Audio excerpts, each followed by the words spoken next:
And action. What's up? What's down? What's all around YouTube? How y'all doing today? I am about to go to bed in a little bit, so ain't gonna lie, I was like this close to, I was like shutting down for my bedtime and all that stuff like that because I had got home a little bit later than I usually would. Didn't get a chance to really do my night routine like I would typically do.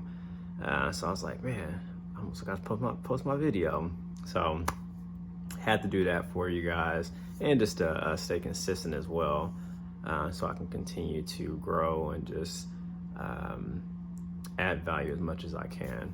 But anywho, I, as usual, wanted to give off one quick thing that I learned today, just through my journey as an entrepreneur. And one of the things that I learned was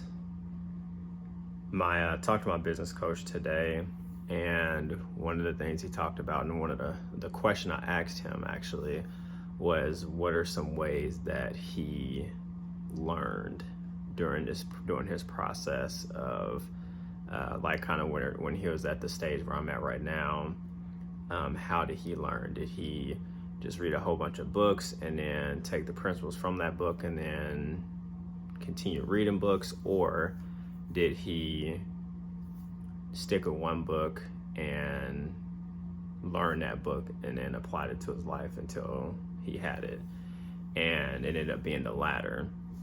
So a lot of the times people, and nothing wrong with like reading a lot of books, getting a lot of information, but even the Bible talks about that knowledge puff it up.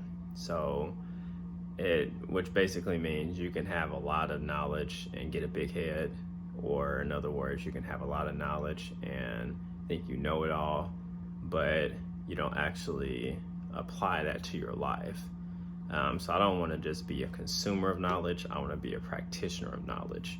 And that's pretty much what he was saying, was that he stuck with one book and actually applied the principles of said book.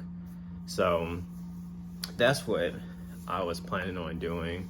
I can't recall where I learned or heard this from, but I think it was from the book I was listening to called The Key Person of Influence. So I'm going to be listening to that over and over again and start to adapt the principles of that.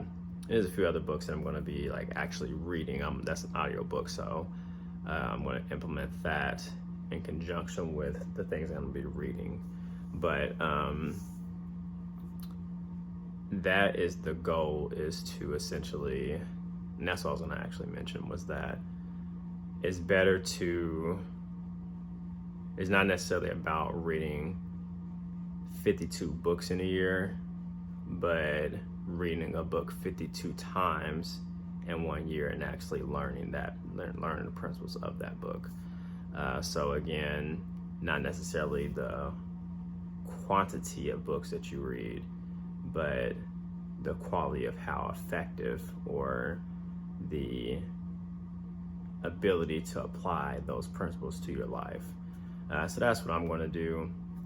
I'm thinking about, I looked over here, it's on bookshelf is like right over there, but I was doing a lot of thinking this morning about how I could adjust my schedule to really study and read. So I'm gonna get up a little bit earlier. I'll eventually tell you guys my morning routine and what I do, but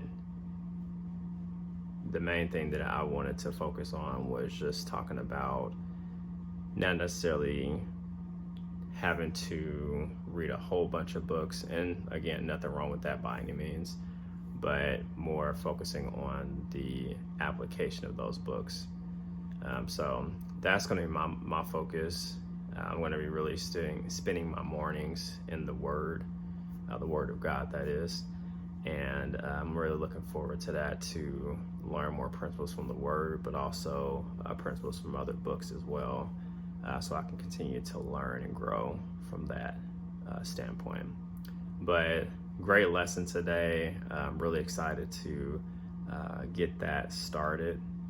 Continue to get better as well, especially when it comes to just speaking, being more clear, being more direct.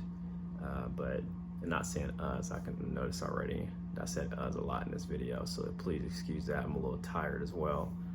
But nonetheless, as always, you guys have a wonderful day. Seed, plant, harvest, and until next time.